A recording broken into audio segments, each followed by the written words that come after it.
আসসালামু আলাইকুম বন্ধুরা, আশা করি সবাই ভালো আছেন। আজকে আমি আপনাদের সঙ্গে বেশ কিছু প্রয়োজনীয় বিষয় নিয়ে কথা বলবো। বিশেষ করে যারা স্টুডেন্ট ভিসায় দক্ষিণ কোরিয়ায় আসতে চান তাদের জন্য আজকের ভিডিওটি অত্যন্ত গুরুত্বপূর্ণ আমি মনে করি।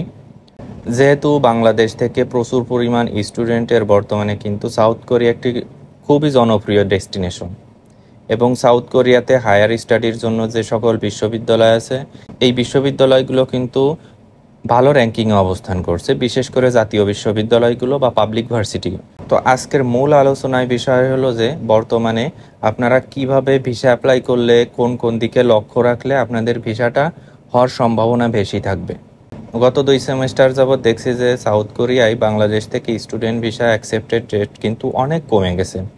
ইভেন লাস্ট সেমিস্টারে খুব কম সংখ্যক স্টুডেন্ট কিন্তু আমাদের ভার্সিটিতে আসছে, হাতে গোনা কয়েকজন। কিন্তু অন্যান্যবার কিন্তু আমাদের ভার্সিটিতে মিনিমাম 20 থেকে 40 জন স্টুডেন্ট আসতো শুধুমাত্র আন্ডার গ্রেডের জন্য। তো বুঝতেই পারছেন যে কি পরিমাণে স্টুডেন্ট ভিসা রিজেক্ট হচ্ছে। এমন কোনো কিছুই না যে সাউথ কোরিয়ার বিশ্ববিদ্যালয়গুলো অ্যাডমিশন দিচ্ছে না। সাউথ কোরিয়ার বিশ্ববিদ্যালয়তে অ্যাডমিশন নেওয়া কিন্তু খুবই সহজ। লাস্ট কয়েক বছর যাবৎ বাংলাদেশি স্টুডেন্টদের জন্য সাউথ কোরিয়ান এম্বাসি কিন্তু প্রচুর ভিসা অ্যাপ্রুভ করছে, কিন্তু বর্তমানে এই ভিসা রেশিও খুবই খারাপ। ইভেন একটা নিউজে দেখলাম যে সাউথ কোরিয়ান ভিসা হচ্ছে না, এজন্য বিভিন্ন স্টুডেন্টরা প্রোটেস্ট করছে। মূল আলোচনায় আসি যে কিভাবে আপনারা ভিসা অ্যাপ্লাই করলে আপনাদের ভিসা হওয়ার সম্ভাবনা খুব বেশি থাকবে। প্রথমত বিশ্ববিদ্যালয় চয়েস। পৃথিবীর যে কোনো দেশের পাবলিক বিশ্ববিদ্যালয়ে চান্স পাওয়া কিন্তু একটু কঠিনই, এবং পাবলিক বিশ্ববিদ্যালয়ে অনেক বেশি ফ্যাসিলিটিস পাবেন এবং র্যাঙ্কিংও ভালো থাকে। সেক্ষেত্রে সাউথ কোরিয়া কিন্তু একই অবস্থা। তো সাউথ কোরিয়ার ভিসার জন্য পাবলিক বিশ্ববিদ্যালয় কিন্তু অনেক গুরুত্বপূর্ণ একটি বিষয়।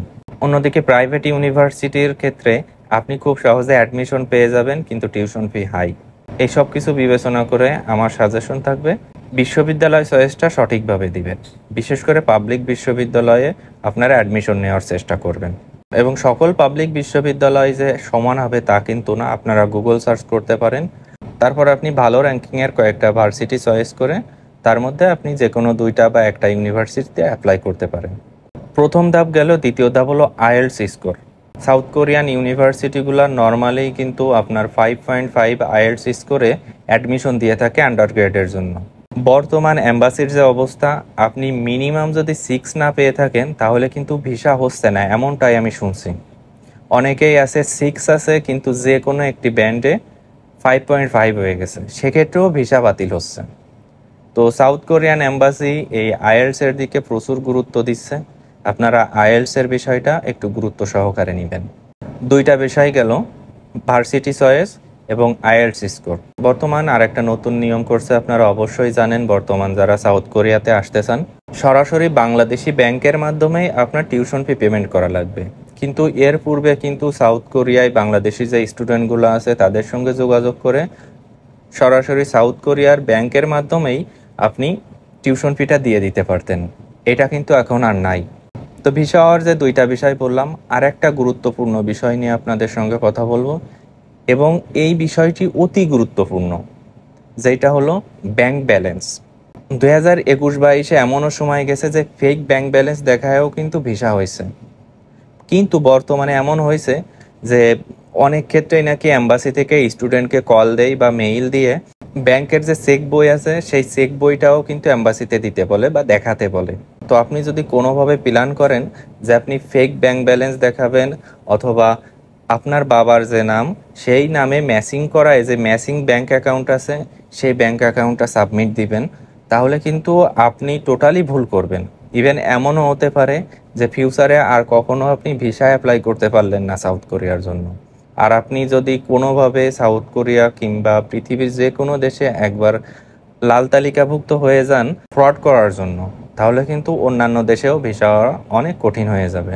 তো আমি যে 3টা বিষয় বললাম এই 3টা বিষয় অতি গুরুত্বপূর্ণ সাউথ কোরিয়ার স্টুডেন্ট ভিসা হওয়ার জন্য। বাকি যে সকল ডকুমেন্টস আছে এগুলা মূলত আপনি ফেক দেখাতে পারবেন না কোনোভাবে। যেমন ফ্যামিলি রিলেশন সার্টিফিকেট আছে বা আপনার যে এডুকেশনাল সার্টিফিকেট আছে, এগুলা ফেক দেখানোর কোনো অপশনই নাই, কেননা বিভিন্ন জায়গা থেকে আপনার অ্যাটেস্টেশন করানো লাগতেছে।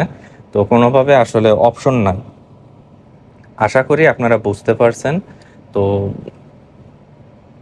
বর্তমান পরিস্থিতি অনুযায়ী এই 3টা বিষয় আপনারা যদি লক্ষ্য রেখে সাউথ কোরিয়ান স্টুডেন্ট ভিসার জন্য অ্যাপ্লাই করে থাকেন, আশা করি স্টুডেন্ট ভিসা হওয়ার জন্য এই 3টা বিষয় আপনাদের হেল্প করবে।